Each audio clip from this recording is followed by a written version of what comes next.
Hey, David, what with Republican anti-vaxxerism? When will COVID become a Republican virus? We've talked about this a little bit. Increasingly, COVID is already becoming a more and more Republican virus in the United States. What do we know? We know that last month, for example, 99% of those who died of the coronavirus were unvaccinated. Not 100%, but 99%.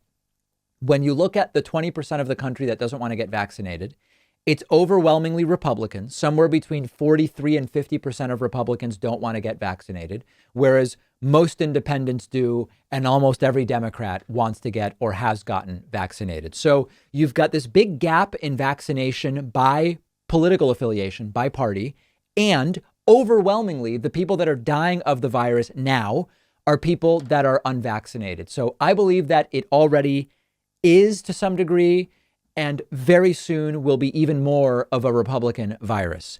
Now, the question that some people have been writing in with is a slightly different question, which is it possible that by virtue of Republicans not getting vaccinated and the virus over time killing more Republicans, that it will actually have an electoral impact because more Republicans than Democrats will die and therefore Democrats will win more elections?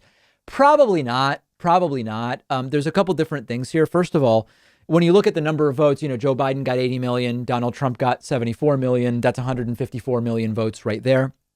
COVID has tragically killed more than 600,000 people. Fortunately, that number is low relative to the voting population. Maybe there's some local races where if it's a really red county and it's really like almost all Republicans who die from COVID over the next year, whatever, up until the 2022 election. Maybe there's like a local race where it could make a difference. But big picture, I don't expect that is actually going to make an electoral difference. The other thing that you have to remember is one of the things that we know from early in the virus that contributes to spread and people getting sick is population density. And because Democrats more than Republicans like to live in cities, and because cities and urban areas tend to be more Democratic, that's a structural disadvantage when it comes to virus deaths for Democrats relative to Republicans. So I think increasingly this is going to be a Republican virus.